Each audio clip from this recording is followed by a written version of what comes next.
আমাদের অনেকগুলি দেশ থেকে আমাদের প্রবাসী শ্রমিকরা টাকা পাঠায়,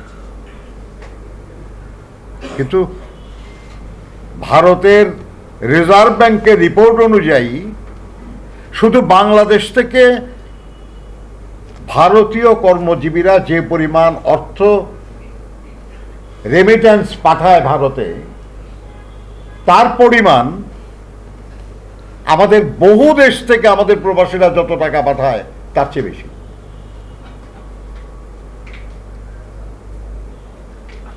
তো একটু বিবেচনা করা কি দরকার আছে যে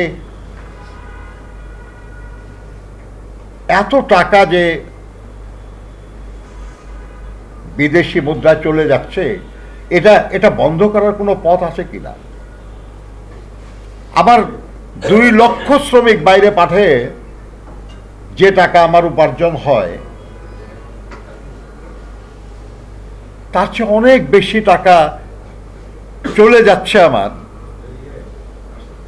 এটা ঠেকানোর জন্য কোনো চেষ্টা আছে কিনা?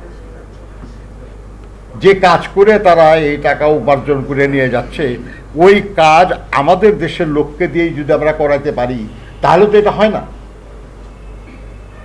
কোনো আগ্রহ নেই। যেমন আগ্রহ নাই আমাদের দেশেতে গ্যাস সন্ধান করে, গ্যাস উত্তোলন করে আমার দেশের প্রয়োজন মেটানোর। এর চেয়ে বরঞ্চ এলএনজি আমদানি করা, এদিকে সরকারের আগ্রহ বেশি। এর মধ্যে দুর্নীতি, অনাচার, উপার্জনের ব্যবস্থা আছে, কিন্তু দেশের কল্যাণের কোনো লক্ষণ নাই। এবং এ ধরনের অনাচারের কারণেই আজ দেশের এই অবস্থা। আমাদেরকে বলা হয় আর কি যে আমাদের বিদ্যুতের ইনস্টলড ক্যাপাসিটি অনেক বেশি, আমাদের যা প্রয়োজন তার দ্বিগুণেরও বেশি। কি লাভ আমার ওই ইনস্টলড ক্যাপাসিটিতে?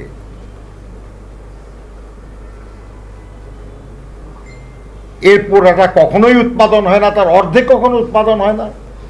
আর যাও উৎপাদন হয় সেটা বিতরণের ব্যবস্থা নাই। সারা দেশের লোডশেডিং চলছে, আর অন্যদিকে ক্যাপাসিটি চার্জের নামে হাজার হাজার কোটি টাকা আমরা খরচ করতেছি। যেখানে আপনার ইনস্টল ক্যাপাসিটি আপনি ইউটিলাইজ করতে পারেন না, সেখানে আপনি আরো নতুন করে করার জন্য চুক্তি করতেছেন।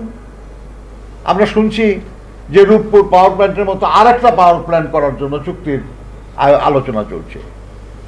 কি করবেন আপনি? আপনি যেসব বিদ্যুৎ কেন্দ্র স্থাপন করেছেন তার উৎপাদন নিশ্চিত করে বিতরণের ব্যবস্থা করলে তো আগামী আরো বহু বছর আমাদের নতুন আর কোনো বিদ্যুৎ কেন্দ্র স্থাপনের দরকার নাই। এটা সরকারের হিসাব। এ সব কিছুর মধ্যে অনাচার।